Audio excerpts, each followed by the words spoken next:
Greetings. My name is Clyde Tabor with the Visual Story Network. I'm here in Southern California, and this is the Media to Movements Content Meetup or Community of Practice. We meet on a quarterly basis. Actually, yeah, I think we do. It's quarterly basis to kind of bring together like-minded people who are thinking about the intersection of missions and media. And specifically, we have an orientation towards a strategy that's called media to movements.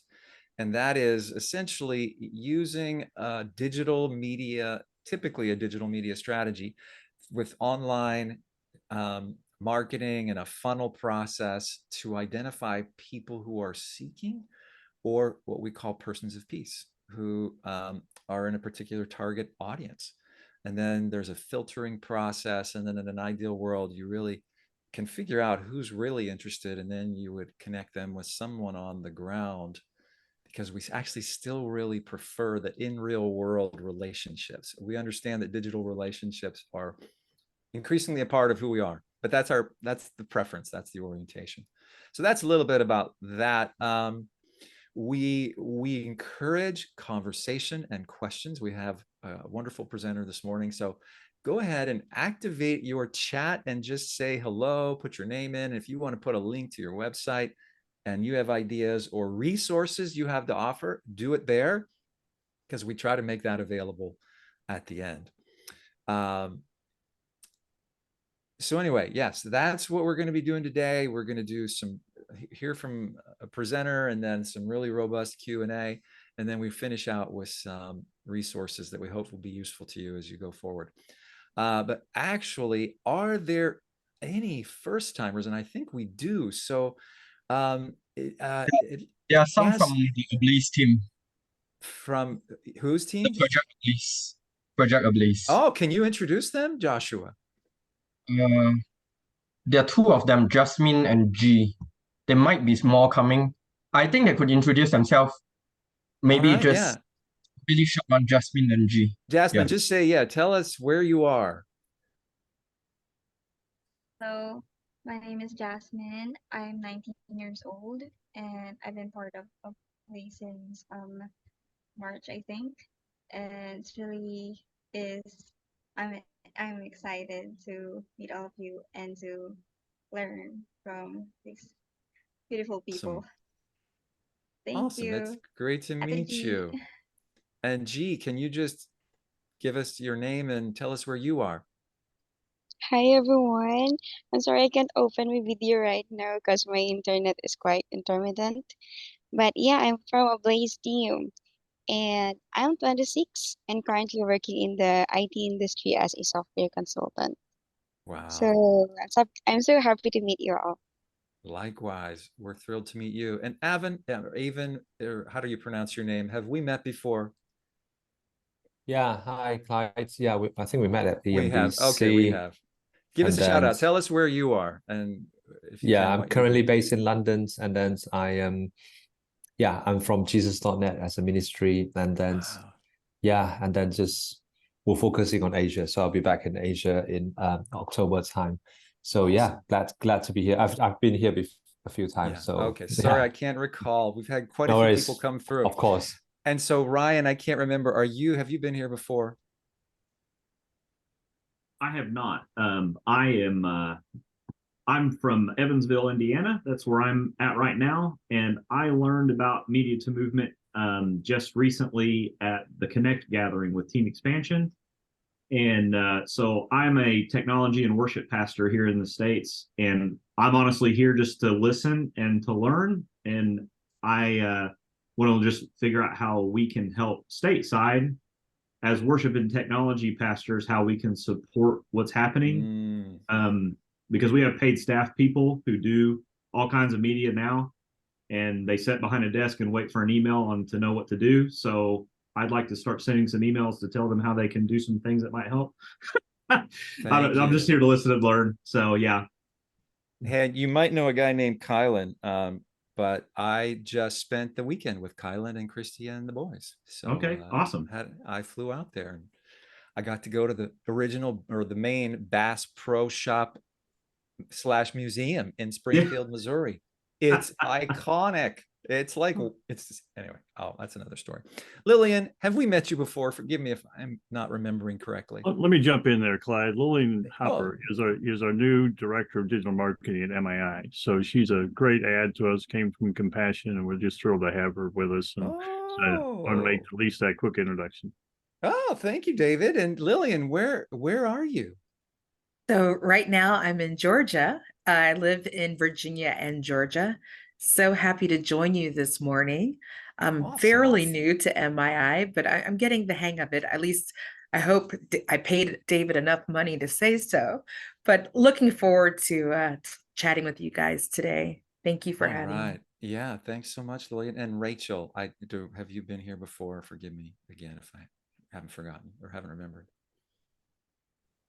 Yes, I believe I have. I'm with Motion, so I work with Candace and Andrew. Awesome. Awesome. Okay, so here's what we're going to do. We're going to, Candace, introduce our presenter.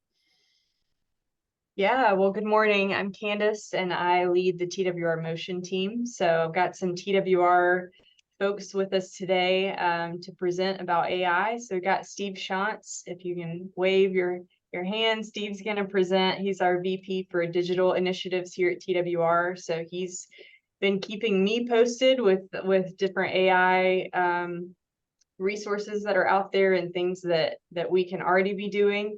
And so he's got a really cool presentation this morning. And then we've got Dima, who's our ministry director for Russia, and he'll be available during the Q&A to answer some questions, maybe even share a little bit during that time, Dima, about how you're using AI, your team is using AI in ministry initiatives. So I think it'll be really exciting. So Steve, you can take it away. Sure. Thank you, Candace, and it's great to be here. And so, yes, I want to talk a little bit about AI, and it's kind of a challenging thing because some people have really dove deep into it. And so what I might say to you this morning is old hat, and others really haven't explored AI too much. And so there might be something here, some information that you can learn. So if I'm talking about stuff that you already know, I apologize for that and hope that there's some new information in here. But if you're new to AI and all, hopefully this is something that might enlighten you or help you moving forward. When I first started to look at AI, I wasn't really paying a whole lot of attention to it. And then back in November, as you recall, this thing called Chat GPT hit the market, so to speak. And and since then I've been tracking with it. I've been in technologies for over 40 years. You can tell by my gray hair. So I've seen a lot of change and a lot of pace in the whole world of tech. And I have never seen anything move as fast or with as much speed of development in my entire career as what I've seen happening in AI in just the last few months. And the other thing I realized very quickly when I got into this was that AI was very much geared for content creation. And in TWR, we're content creators. And we produce audio and we produce radio programs, we produce video, and we use images in our presentations and stuff. And AI is all about content creation. And I think it's going to be very disruptive it already is and will be even more disruptive in the future as we look at AI and used in that context of content creation. So I'd like to look at a few examples this morning of today of content creation through AI, and hopefully you'll find something interesting here. Just going to share my screen.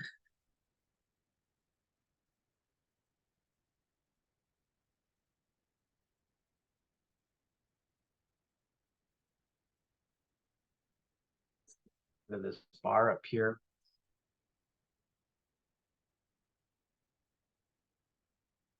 So like I said, when I started to look at AI, I realized that there's a lot of implication here. Now, some people think that AI is the latest and the greatest thing. It's the greatest thing to ever happen to humanity. It's greater than the Industrial Revolution. It's greater than the Gutenberg press, and it has huge implications and huge potential for humanity. Other people think that AI is going to destroy humanity and it's going to take people's jobs and it's going to lead us into dystopia. I think probably somewhere in the middle of that is reality. The first tool I'd like to quickly look at is a tool called Midjourney. And I don't know if you've been using Midjourney or not. Midjourney is a text to image creator. It's not an image editor, it's an image creator.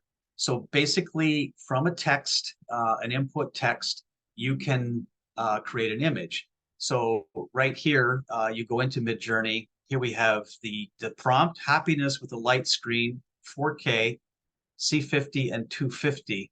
I'm not sure what C50 and 250 are.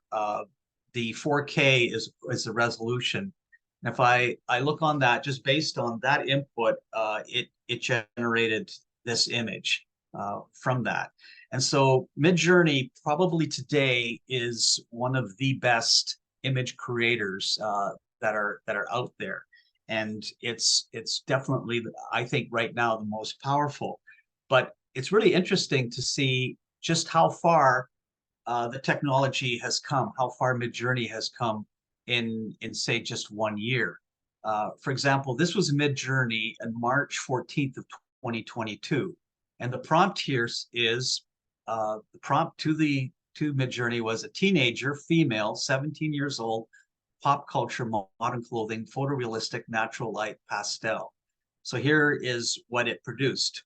Not too great. Here is what it could produce with the exact same prompt a few months later in April of 2022, getting a bit better.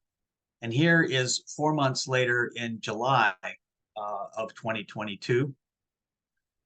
And then November 10th of 2022, a few more months of training the model. And this is where it was as of March 15th, 2023, using the exact same prompt.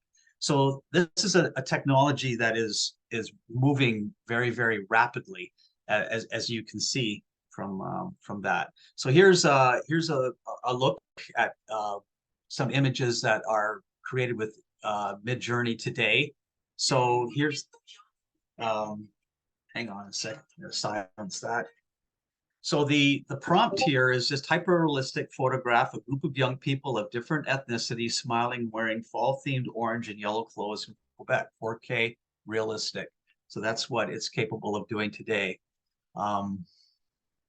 Here's a hyper-realistic portrait of a woman made by Canon EOS 1DX with a 35mm lens at f-stop 1.4.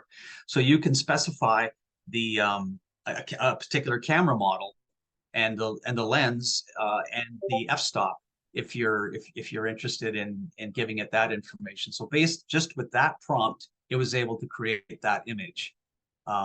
Here's a fisherman in his wooden boat with no motor. He's older and weary. It's a midday just off the coast of Cabana. He's a Cuban. And so again, with that prompt, this image has been created. Now, what's really interesting about this is that you cannot copyright these images. So if you create an image with Midjourney, you're free to use it because you created it. You can't copyright it because the AI created it, but also it is free to use. No one can claim ownership. And then it not only can produce photorealistic stuff, it can produce illustrations. And so here's a pretty detailed prompt, but that created this illustration, this painting of a bird. And so it has a lot of versatility in the type of image it can create. You can create a image that looks like a painting that Monet painted it. So you can do it in the style of Monet or any other artist that's well known out there. And this is one of my favorites: photograph of a photographer climbing a mountain to photograph a dinosaur. So the variations are unlimited, and the realism is getting better and better.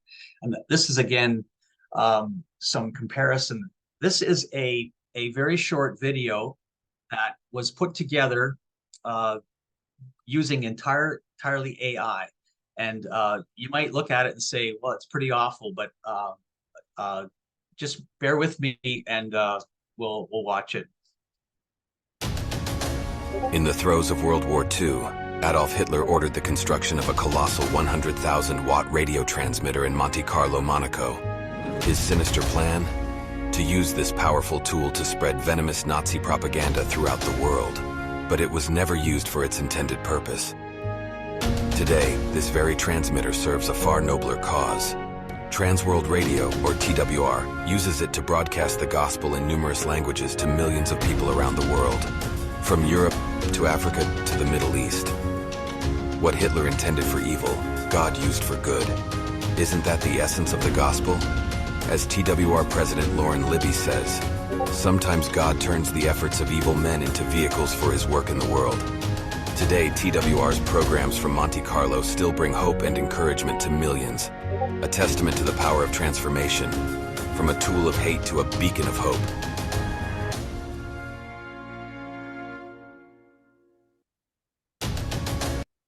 So you might say, okay, that looked pretty looked pretty awful. Well, 6 months ago, that wasn't possible. You couldn't do that, and that entire video was made with AI.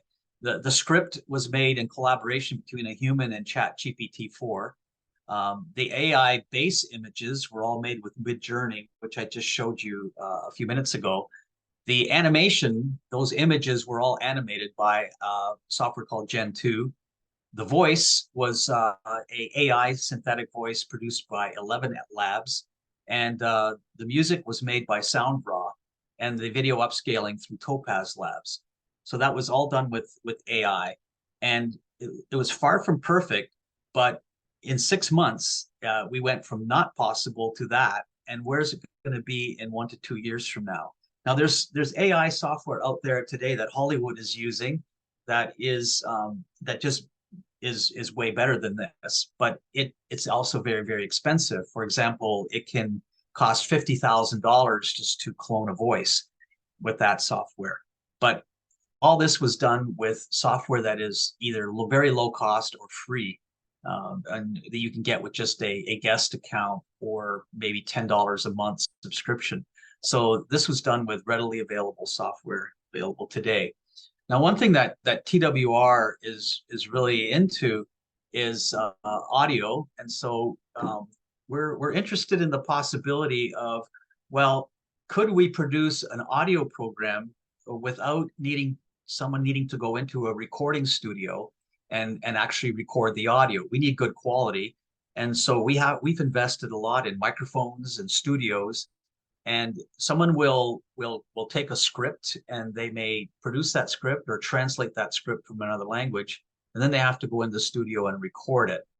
What if we could bypass the going into the studio and recording bit?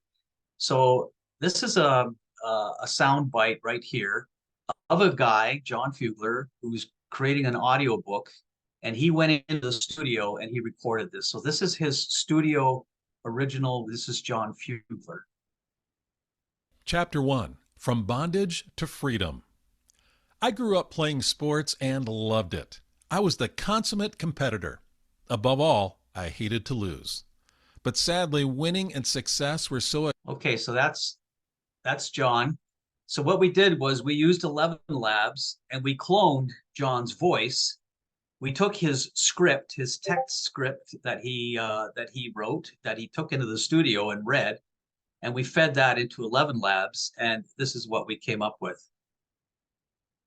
Chapter 1, From Bondage to Freedom. I grew up playing sports and loved it. I was the consummate competitor. Above all, I hated to lose. But sadly, winning and success... Yeah, I'll just go back to the original. Chapter 1, From Bondage to Freedom. I grew up playing sports and loved it. I was the consummate... And the clone. Chapter 1, From Bondage to Freedom. I grew up playing sports and loved it. I was the consummate competitor. So there is a bit of difference. And again, this is done using free version of 11 Labs. And 11 Labs is a company that is in constant evolution and moving forward in their capabilities. So this is getting very close, where we could actually produce an audio program just from a text script and be able to, and not have to do that just on somebody's computer without needing to go into the studio. Now, this is really good in areas where we do have people who are working remote or in very difficult regions, or even where security would mean that we don't want their original voice being recorded. And so there are canned voices that you can use, or you can clone somebody else's voice and use that voice to produce the program. Chapter 1. Or so this is just the 11 Labs interface, the user interface. It's very easy to use. You can create different voices and then have them on file, and then you can just choose that voice. Here down below, you drop the script into the window and you say generate, and just like that, you've got your audio. There's a few settings in here that you can play with that give you a little bit of change in the variability of the voice, the stability of the voice. You play with that, but once you've got it, you've got your audio program. And these are the languages that 11 Labs works in today. So it's obviously the best right now in English, but it can also work in French, Korean, Portuguese, Italian, Spanish, some of these others. So it's a very promising technology for those of us who are in audio content creation. But it also gives you just an idea of where the AI capability is today. So that's basically my presentation. And I've just scratched the surface, but I see AI having a huge impact in terms of generating images. I don't know how many hours you've spent going through stock photos trying to find just that right image. You can generate with Midjourney, you can generate your image in 30 seconds. Midjourney's got 3 pricing tiers right now. It's not free, but there's a $10 a month free version, which gives you 3.5 hours of high-speed production. I think you can do up to 15 images a month. And then there's I think it's a $30, which gives you 15 hours a month, which would probably be plenty for anybody who's, unless that's all you do is create illustrations and images. So it's affordable, and I can see plenty of use for that. Also in the whole area of video, I think eventually we're going to be able to speed up video production using AI. It's not there yet, not unless you've got a lot of money, but I see some real potential there. Dima, do you have anything to add from your perspective? Well, Steve, thank you very much. It's a really a great presentation. Yeah, I would add just one component to these presentations. While Steve focused actually on something that you show to the world, like the end result of your work using AI, I can say myself and my team in Russia, we've been using AI, and it helps you to save, like, I don't know, 50% of your time in comparison to 2022, 2021, because it helps you to save time and energy for all the back office operations, right? And it frees time for content creation. That's really important aspect of this whole AI usage. For instance, we use ChatGPT for translation into different languages. I use it for reports and all kinds of things, actually, for content creation. But it really helps you to process and analyze your data that you have, especially in the Ministry of Media to Movements. You have to constantly analyze your whatever the Instagram or any social media activity that you're engaged with in. So you have number of likes, so you can see what messages generate more response, and you can analyze and make your content even better in the future. So actually, I don't use it right now, but AI is able to analyze large amounts of information and data that you have in your reports and give you some outputs that can be beneficial for your whatever future ministry, or how to make it even better. So that's my take on it. Dima, do you have any, like, I'm curious about the reporting. Are there any resources you can give us that would, if anybody like me would be interested in starting with that? Yeah, How do you begin? I don't have it right now, so I'll give it to you a little bit later if I can send it to you by mail.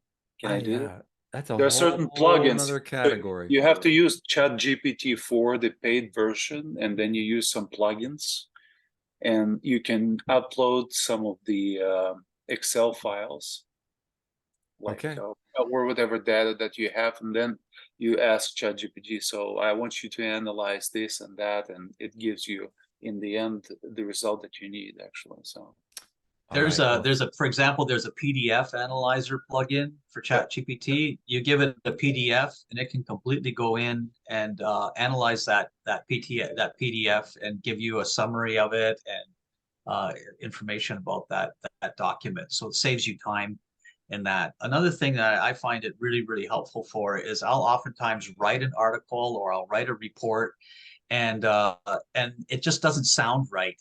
It doesn't have that, I'm not quite capturing what I'm trying to say. So I'll just say to ChatGPT, can you improve on this?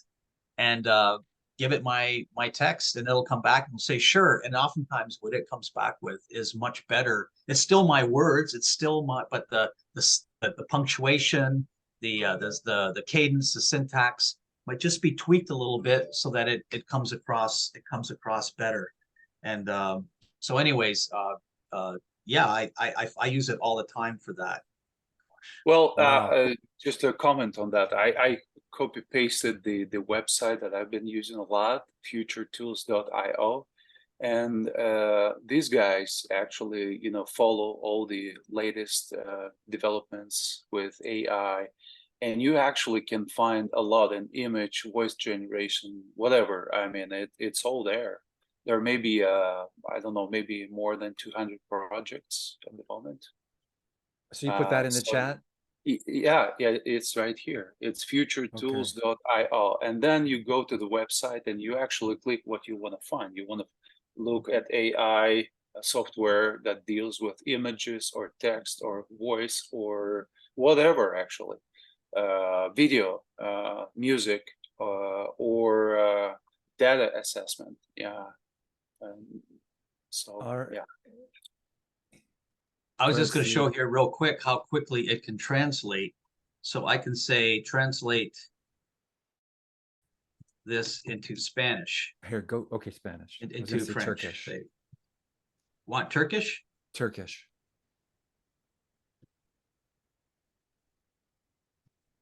Here's the text. It's English text. It's just changing. I don't know if somebody can read that. I am. Is it making sense? Yeah, as fast as I can read it. That's crazy. And then I can say now into Russian. Wow. Hang on, I gotta scroll down here.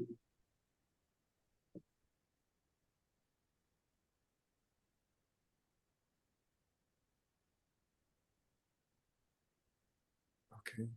Does it make sense, Dima? Yeah, absolutely. Absolutely.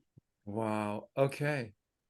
So anyway, I just wanted to show you the versatility. So, we're used to Google Google Translate. I find this faster, more accurate. And then what I can also do is like in some languages, I can ask for the formal or the informal, it's just so that you get that right. Because sometimes if you use Google Translate in Spanish, it gives you the usted instead of the tú. So I can say to ChatGPT, give it to me in the informal, and then it uses that. So okay, so here I'm going to hold that question, Josh. I'm going to summarize. I'm going to go through the Q&A just for those who are going to be watching this video. So Avon asks, would Midjourney give the same picture of the exact same prompt if it's from the same user, or will the same picture be recycled? Dima says, yes, it's going to be different every time you use it. I said for the video, was the music generated also in the video? Did you give it the script? Yes and yes. So then I said, do all the different labs or all the different labs, because Steve showed you use different labs for different functionalities and different software. So you have to, I guess, iterate. Is permission required if you clone someone else's voice? There's not an answer to that one yet. Does anybody? Well, yes, ethically, you would never clone somebody's voice without their explicit permission to do so, because yeah, you could be, if you were if you didn't have ethics or morals, you could just take what somebody has, a podcast that somebody has done, and clone their voice from their podcast, and then use it to generate something completely different. That's the danger in this. But if you're using it for ministry purposes, you would get somebody's permission. And also back with Midjourney, there is a way now for Midjourney to get it to generate multiple images using the same facial, images, so that you have consistency. For example, in that video that I showed, there were several of the Nazi guys that used the same look and feel to their image. Midjourney can do that now, whereas before, if you gave it 2 prompts, you might end up with a completely different image. But now you can get some consistency in your facial expressions and the facial look, so that if you are producing a video, you can use multiple images and they'll all correlate. And then Jasmine's asking, how accurate is ChatGPT in translating those? So, I mean, I was doing my best to look at Turkish, but your experience, Steve, is its translation is better than Google overall. I think it is. I know, Dima, I would say it's at 95 to 98%. Absolutely agree. You know, I use it for like 4 languages, like Russian, Hebrew, English, some other Greek. It's really great. It's fantastic. I mean, and now you still have to proofread it. Right. Absolutely. Yeah, you need that final touch on it. But what I like about it, I mean, you can change words. I mean, you can ask ChatGPT to come up with alternative word, synonym, antonym, or whatever. I mean, you can play with that. You can't do that with Google Translator. It just translates what you have. So Andrew adds, there's been controversy lately caused by Zoom's latest terms of service that suggest that it's using all calls to train AI. And so now we're into that ethical realm, and maybe just because that's, you know, it is such a disruptor. I do, and I'll put it in the link. You know, I read AI 2041, which is 10 Visions for the Future. It was written 20 years before 2041 from 2 guys who were thought leaders. And it's like, oh, there's some very dystopian use cases in that scenario. Like, you know, it's not hard, because this is what science fiction has been doing for decades. How are you, Steve, Dima, David, anybody else aware of, like, I know that there are some country by country efforts to kind of put boundaries on where this goes, but obviously, you know, a rogue state or a rogue group. Does anybody comment on how this thing is currently being managed? Genie's out of the bottle. The genie's out of the bottle. You can't manage this thing, but you can try to mitigate it, I guess. My personal view on it is that with all technology, it can be used for good or bad. And so we as Christians need to redeem the technology for the kingdom of God. But we're in radio, and back in the 1920s, late 20s, when Christians were considering putting Christian programming on radio, the Christian community, the evangelical community, said, well, that's evil. You can't do that, because you're putting the radio waves through the air, and the devil is the prince of the air. And so you're using his realm to put your message. He said that it's wrong. And the radio has turned out to be one of the greatest mediums of evangelism ever invented. And so I think that we have to redeem the technology. I think governments will try and put the controls on it, and that's good. I don't see any problem with that. But I think there's always going to be very creative ways that we can use the technology to enhance the kingdom of God. If we keep our wits about us, don't get enamored with it, carried away with it, but redeem it for the kingdom. And then here's another. Go ahead, Dima. Yeah, I just wanted to add, it's really interesting. So when you ask ChatGPT and when you look through Midjourney, and because it's available to everybody, everybody can see everybody's content here and there, right? And I see a lot of Christians, quite a few Christians actually engage in Midjourney, in like Bible-based story, image creation type of thing, which is really interesting. And you actually can share the gospel with Midjourney community by creating an image in this community today. This is how you can preach to the creative community, right? Because there is maybe, I don't know, 0.01% of believers who actually create content there. But this is one of the evangelistic strategies, I believe, because since it's available to everybody, you can just, type your prompt and share the good news via the visual messages. And people, as they scroll, they can see your image, available to everybody else in those chats. That's one of the things. The other thing is that, somebody put in, actually God talked to people like in early 90s to put their content online, right? And now, 20 years later, ChatGPT analyzes all of the Christian content that is available online, right? It doesn't create its own content. It analyzes all the Christian content that is out there, which is great. This is a great example of how the church actually redeemed, using the words of Steve, the technology, the internet, right?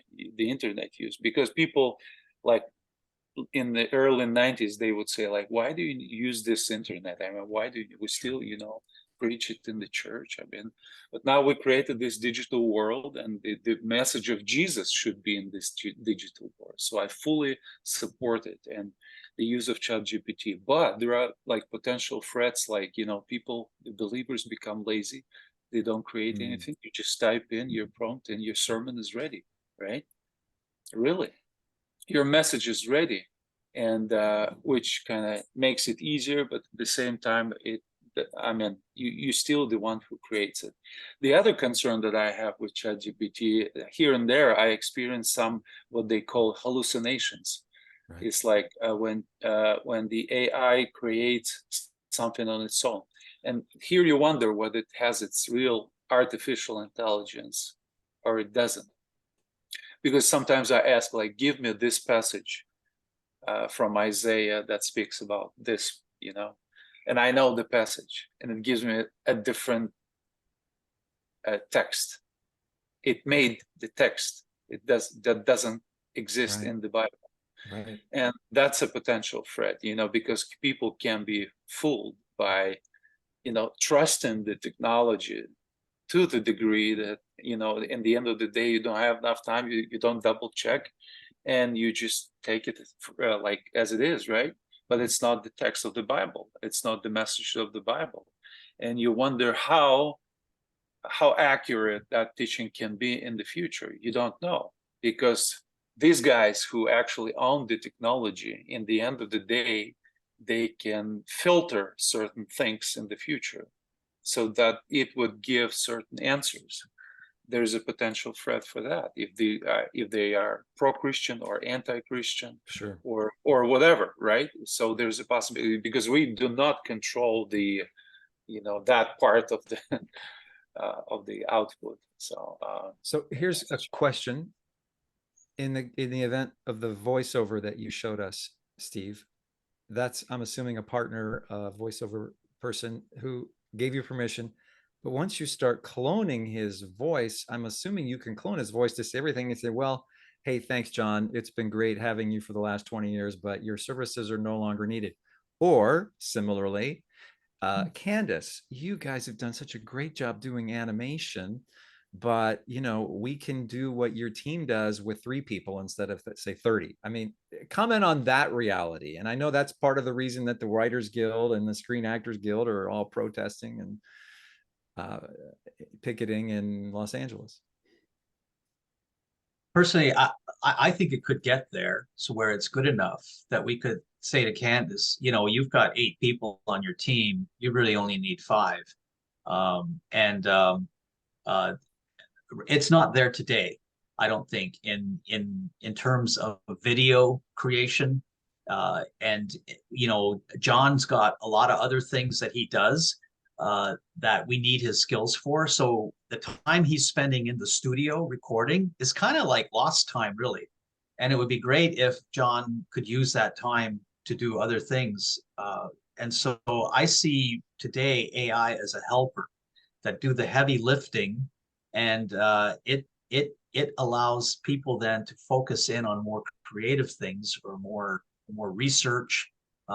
Allows them to do tasks that where their time is being consumed with the mundane. Let AI do the mundane, and let people do the real thinking work.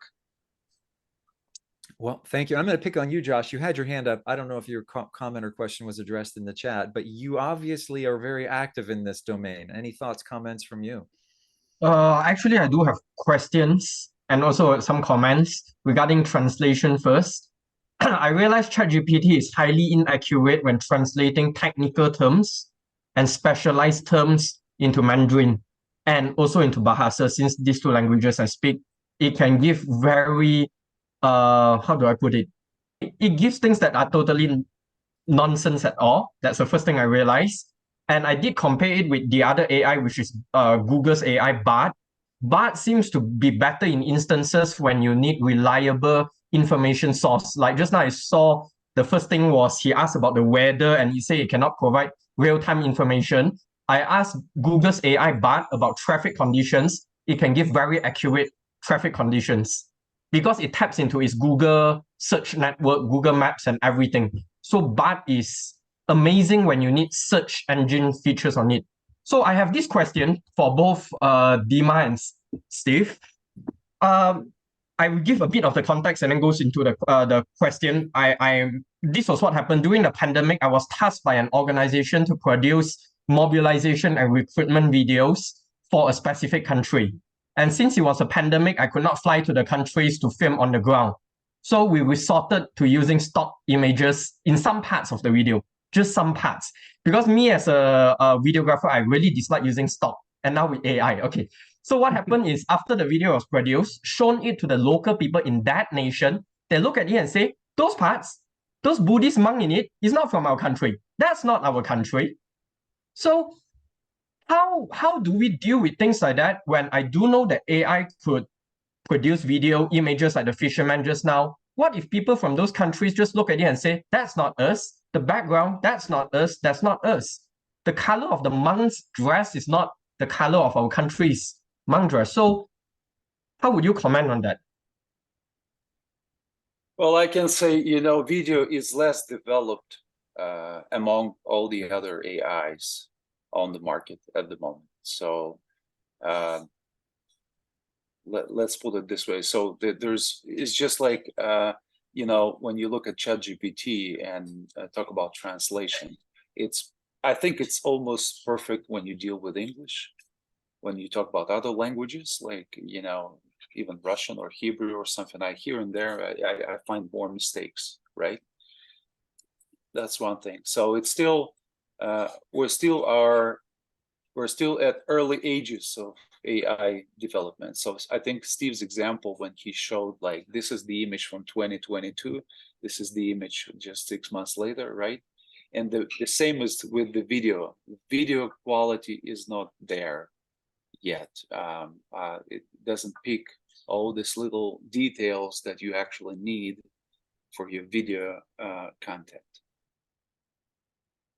I think to answer the question, and you know, and Candace maybe has some comments. I mean, you use B-roll all the time in video production, and I'm sure you've got to be really careful when you choose B-roll that it really is, you know, reflective of the true situation, the true environment, the true country, the true culture. And I think that the same care needs to go in if we have AI and we ask AI to generate an image of a Cuban, and then we use that in a video. I think we have to take that video and show it to Cubans and say, is this, before we put it in, release it, we have a test group to view that. We have to be really, really careful and very, really conscious that what we're doing fits our goal and is really speaking to the audience, whether it's generated traditionally or whether it's generated with this technology. And so we can't just assume that because AI generated a picture of a Cuban, that people in Cuba are going to say, hey, yeah, he's one of us. We have to be skeptical and verify everything that we do. On the other hand, that image of the Cuban, if it does fit, could really be a big boon to speeding up the production release of that video. Well, we just have to be really careful. Sure, thank you. I do understand that. I do have one follow-up question. In using AI-generated images, let's not talk about video first, would we run into the risk of misrepresenting a people group, a country, or a community in challenging churches to pray for them when we put the image up there and say, this is them, when in reality, it may not be them at all? That's a very good point. And that's really something I really agree that we've really got to be careful there. It's the same thing too, is like we generated an image of a Cambodian family listening to a radio. Well, okay, AI came up with that image, but that wasn't a real family really listening to a radio. It was a representation. And so if we were trying to give, say, our stakeholders, our constituents, the image that this is a real family that is really listening to a radio in Cambodia, then we're putting forward, an untrue statement, and you can't do that. And so I think where we say that what we want people to think that is real, we can't use AI for that. We have to use real footage. But if it doesn't matter, if it's just a representation, or it's just giving people an idea of what the message we're trying to convey, and it doesn't really matter ethically whether it's real or not, it's just, then I think that's something we could use. And do you have to, and I know Teresa Artis is the expert on this, but like, do you have to do a disclaimer in that case? Like, have you done that? Like, oh, by the way, like an asterisk and said, oh, this is generated by ChatGPT. I don't think we've actually put anything out to the public that's been generated. If I give ChatGPT some text and I say improve on it or summarize it or whatever, it's my words. I don't feel I need to state that, give attribution. Give attribution. That's the word I'm trying to find. Thank you. I don't think I have to give attribution. Also, I've generated images that, for example, we put out an ebook that was just some devotionals, and the devotionals spoke about one of the devotionals. It was a guy getting a milkshake in a cafe, and this was a devotional that was going to be seen by a South African audience.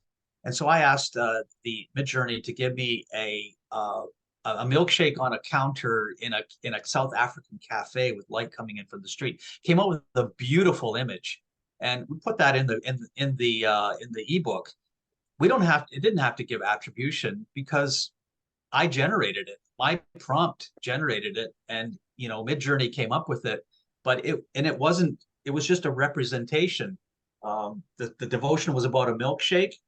The image was about a milkshake in a South African cafe.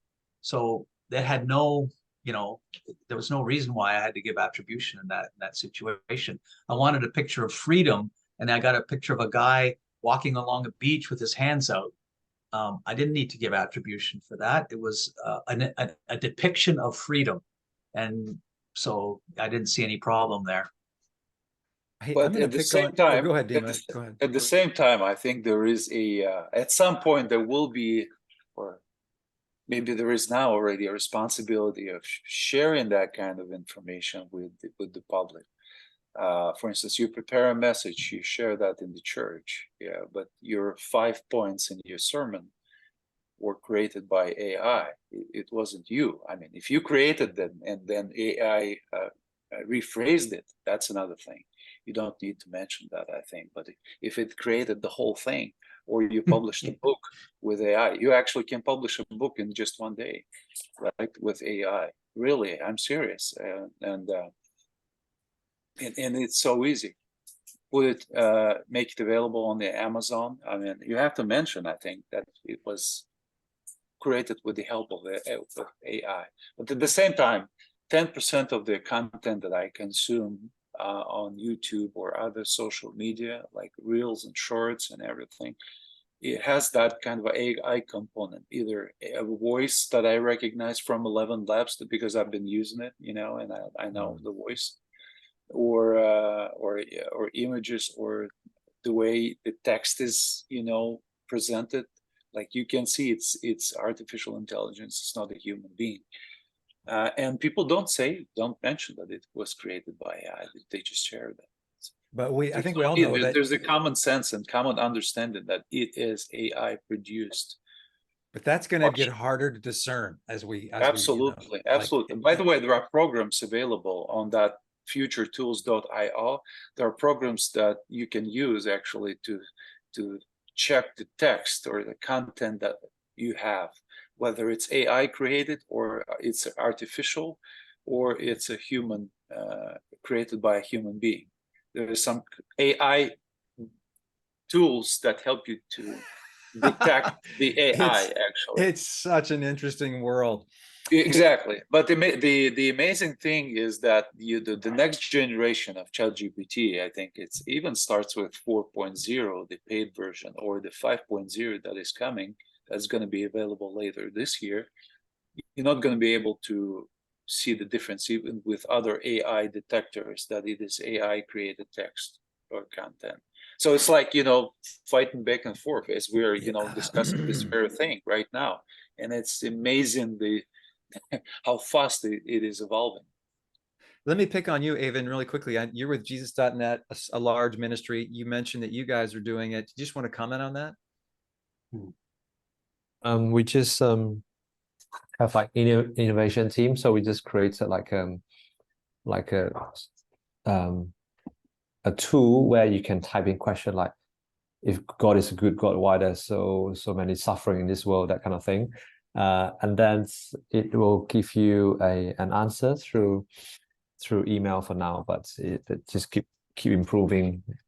The answer is quite good because I kind of like go in as a skeptic, like, you know, like the answer kind of like obviously trained with like AI model. It kind of like more relational rather than a very hard kind of like a robotic type of like tones. It's like, oh, Jesus suffers, and then he understands, he comes to feel the same kind of suffering people are going. So basically, it will put an empathetic tones with the answers, and then it will quote scriptures, and then it will give some encouragement. So basically, that's how it's kind of like been trained to answer certain type of questions. So that's quite, yeah, that's what kind of like we did in Jesus.net, just as a thing. And then I quite like the thought of the founder, because all these kind of new things, right? Non-Christian are coming out with like the AI library, right? Most of them probably is non-Christian, some Christian in it, I don't know. But we as Christians should also be kind of like experiential, test it first, so that it's much better to let them to see content generated, you know, like truth, like Bible scripture, or kind of curated from us than other misleading kind of thing. I've heard like many years ago, people with depression, they want to kill themselves. They search on Google. There's a lot of suggestion how to kill themselves, and then they kill themselves. So that's a very sad story. But yeah, that slightly long-winded to my answer. Sorry. Thank you. Hey, we're going to wrap. Go ahead. Yeah.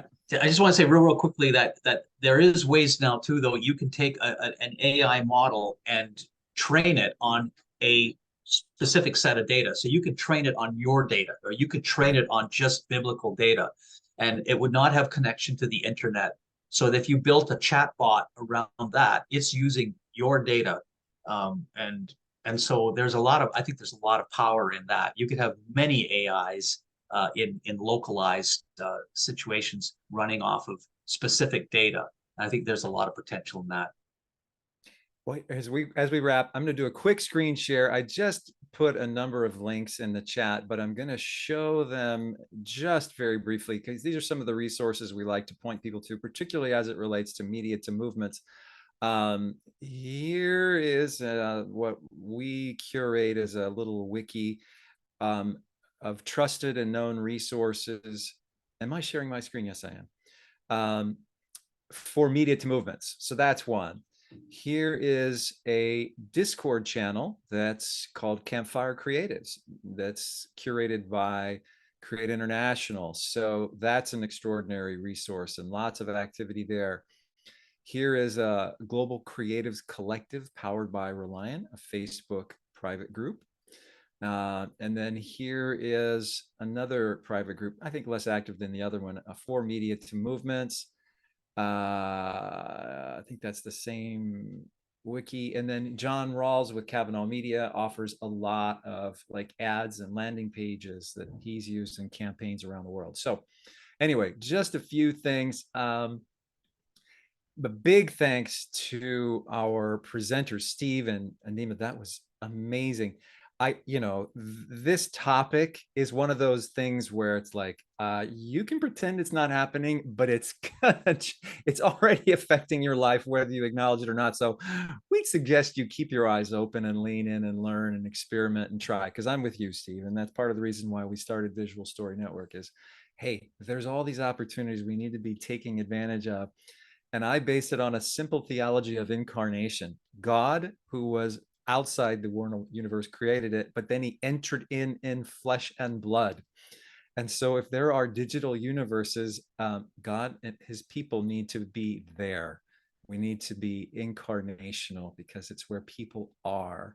So yeah, like simply, I loved your example, Dima, of, creating mid-journey images that reflect and reveal the glory of God. Anyway, yeah, just keep learning. There's a lot out there. Hey, save the chat if you want those resources. I believe if you open up the chat box and there's the little ellipsis, the 3 dots in the bottom, and you can hit save chat, and then you will have immediate access to all of the conversation and links that are already in there. We will send a follow-up email, hopefully within the next 24 hours, that we curate what was been said with the recording. You'll have access to it as well as all the others who registered. Any final thoughts, comments, Candace or Hannah? Steve, Dima, any final thoughts, comments? Let's use it. Said a lot already. Yeah. Yeah. I'm still getting my head around it. It's just such an interesting thing. All right. Well, grace and peace to everyone. I'm going to ask if Steve and Dima, if you guys have a few extra minutes and stay on with Hannah and me and Candace, we just do a little wrap up afterwards. That would be great. And you can stop record, Hannah, but thanks so much. All right. Grace and thanks, everybody. We'll keep you in the loop when we